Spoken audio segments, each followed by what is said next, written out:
Selamat pagi Bapak dan Saudara yang dikasihi Tuhan Yesus. Kita berjumpa kembali dalam renungan harian HKBP Resort Sutoyo, Rabu 11 Mei 2022. Marilah kita berdoa. Damai sejahtera Allah yang melampaui segala akal dan pikiran, itulah yang menyertai hati Bapak, Ibu, dan Saudara sekalian. Dalam Kristus Yesus Tuhan kita. Amin.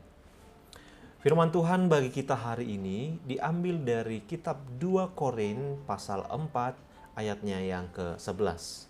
Demikianlah sabda Allah.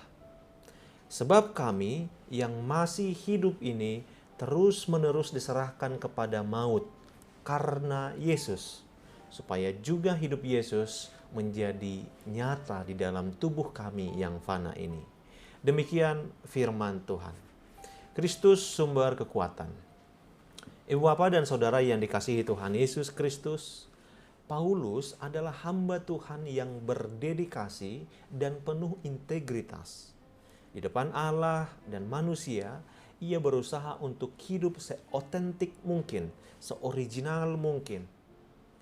Ia bukan bermaksud untuk membeberkan dosanya di depan umum, namun sebagai hamba Tuhan, ia berusaha hidup sebaik mungkin, menolak perbuatan-perbuatan tersembunyi yang memalukan. Paulus tidak mau berlaku licik dan memalsukan firman Allah. Ia menyerahkan dirinya dan mempersilahkan orang lain mempertimbangkan dirinya di hadapan Allah. Sehingga kalaupun ada orang yang menjadi percaya dan menerima Kristus, itu bukan karena melihat kesempurnaan hidup Paulus, tetapi karena melihat Allahnya Paulus yang sanggup mengubahkan dan terus mengubahkan hidupnya menjadi semakin baik. Saudara di dalam Kristus, Paulus sadar dirinya bagaikan bejana tanah liat yang lemah dan gampang pecah. Paulus pernah ditindas namun tidak terjepit, pernah habis akal tetapi tidak putus asa, pernah dianiaya namun tidak ditinggal sendiri, pernah dihampaskan tetapi tidak binasa.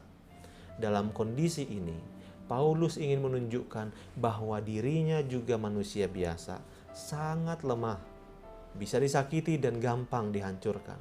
Tetapi di dalam bejana tanah liat yang lemah ini tersimpan harta rohani yang sangat berharga. Begitu juga di dalam diri kita yang lemah, ada Allah, ada roh Allah yang tinggal. Kuasa dan kekuatan Allah dinyatakan melalui diri kita, anak-anaknya. Saudara di dalam Kristus, mari mengingat kembali peristiwa yang kita alami sepanjang hari. Mungkin saja kita mengalami peristiwa yang tidak menyenangkan karena kita menyatakan atau melakukan kebenaran. Pasti kita kecewa, marah, dan sakit hati. Paulus menyatakan bahwa penderitaan menjadi bagian dari kehidupan beriman kepada Tuhan Yesus, tetapi tidak membuat putus asa dan tidak ditinggalkan sendirian. Mengapa?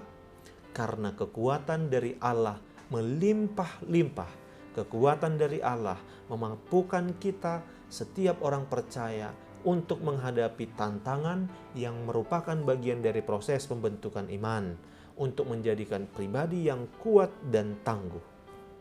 Ibarat bejana tanah liat, melalui proses pembentukan yang menyakitkan, dibentuk, digeringkan, dan dibakar. Proses ini akan terus terjadi, dialami oleh orang yang percaya dan menyerahkan hidup kepada Kristus. Proses ini akan membentuk kita jadi pribadi dengan iman yang kuat dan tangguh karena kekuatan Allah. Jangan menyerah untuk melakukan kebaikan. Jangan berhenti untuk menyatakan kebenaran, karena Kristus telah mati dan dibangkitkan Allah menjadi bagian kehidupan kita yang memampukan untuk menghadapi berbagai tantangan iman. Selamat menjalani hidup dengan iman. Kita berdoa. Bapa Surgawi, sungguh kasih-Mu besar dalam kehidupan kami. Terima kasih untuk hari baru ini, terima kasih juga atas tuntunan firman-Mu yang mengingatkan kami untuk selalu menyatakan Kristus dalam kehidupan kami. Amin. Selamat pagi dan selamat beraktivitas Ibu Bapak. Jangan lupa untuk selalu memakai masker dan melakukan protokol kesehatan. Tuhan Yesus memberkati.